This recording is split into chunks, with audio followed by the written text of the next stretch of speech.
Welcome to episode 8, I think, of Road to Roatan. My journey to World Championships in freediving, which I don't really belong, I think. I just arrived a couple hours ago, got settled in, unpacked. Now I'm looking for like groceries and dinner, and I just had my first look at the water. Looks great. Well, it looks like calm on the surface. So in the next day or two, I got to figure out what I'm going to do for my training, including in the water and dry. A lot of mental stuff I want to work on. So we'll discuss that, figure it out. Yeah. And in 2020, I started with this idea that I wanted to start my own non-for-profit. And so while we were all on lockdown, I was trying to figure out how to do this. And our mission is to connect and empower coastal communities to conserve sharks and rays and their ecosystems through research, education, and collaboration.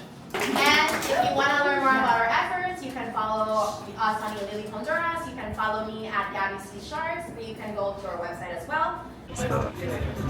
Chicken leg, I believe that's eggs, beans, plantain, avocado. I'm not sure.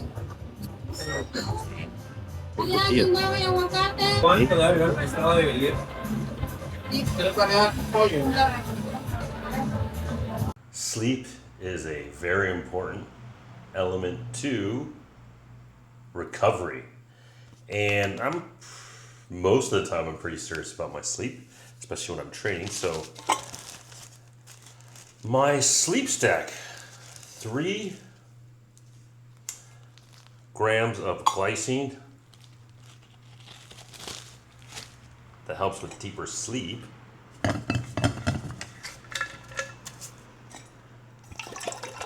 Mix it with some water.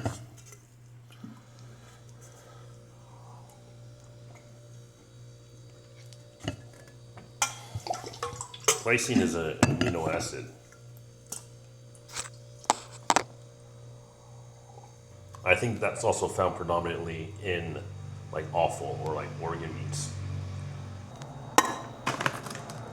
Magnesium glycinate with L-theanine. L-theanine is a part of tea. I think it's also an amino acid, which it's very calming. That's why it counteracts, tea doesn't make you go as hyper with the caffeine because it has the L-theanine in it. I'll take a handful of it.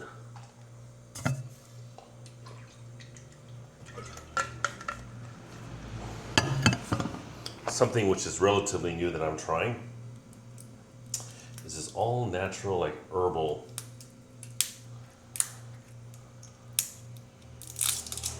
sleep supplement, and I think it has valerian root. I've done valerian root and I've done passion flower extract, lemon balm, and skullcap.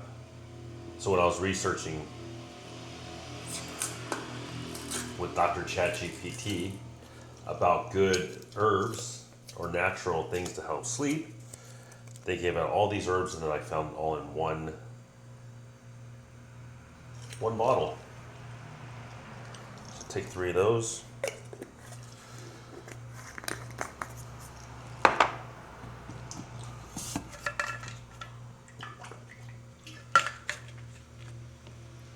Glycine, magnesium, and then like this herbal complex.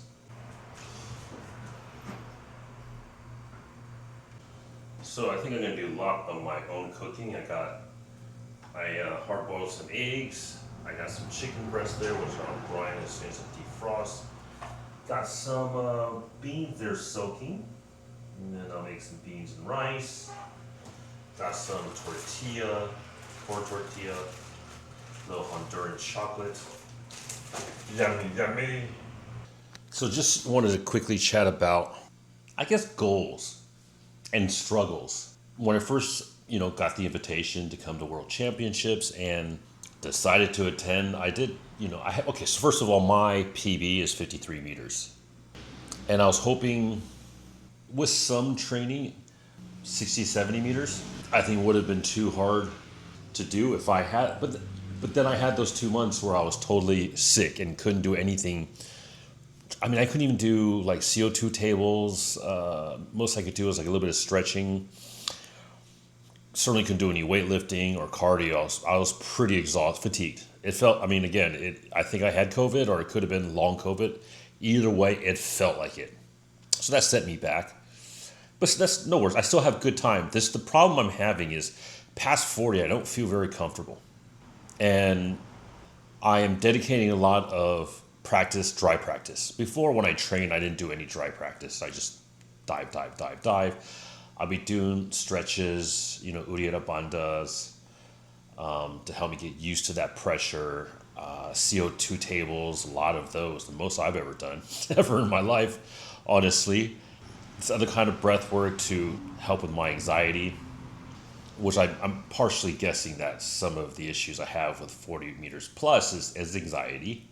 And so this type of breath work is called conscious connected breath work, is proven to ease anxiety even more than a lot of pharmaceutical interventions. A lot of visualization. So tomorrow I'm going to be re-recording my visualizations. I'm going to include more of, because like the breathe up or the countdown is too quick.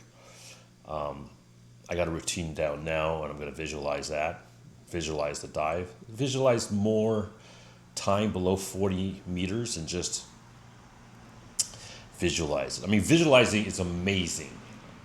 Okay, let's talk about visualization for a little bit. So what I tell a lot of my students is that in basketball, they just studied. They had 3 groups. One group practiced free throws every day for 30 days.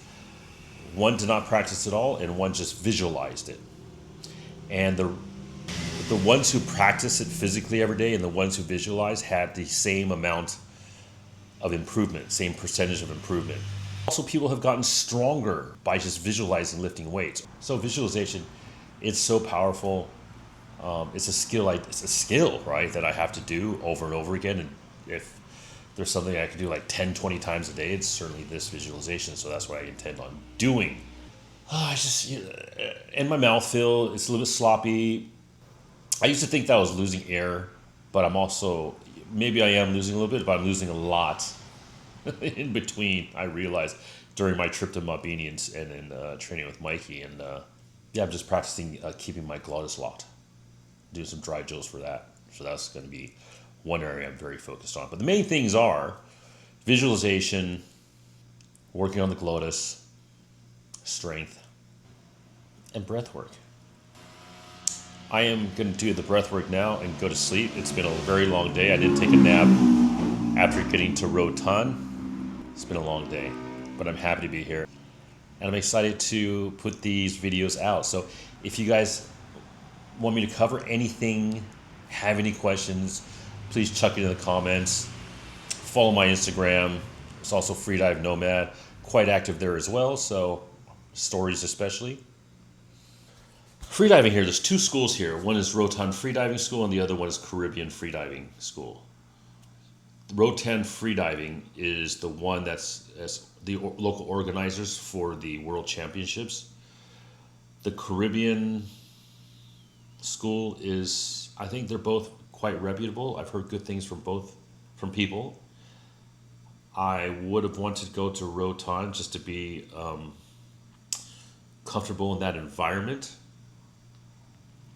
or get used to that environment, or adapt to that environment. But Caribbean is so much closer for me to get to and a lot easier. And they cost $3 for 5 minutes of O2, which is, recovery. It's super important. So the day after tomorrow, I'm going to dive there, see how it goes. I think I will also do a little bit diving in Roatan before the competition, the World Championships. But my shoulder is hurting, so left shoulder's hurting.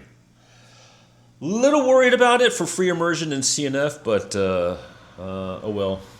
We'll just have to make it work.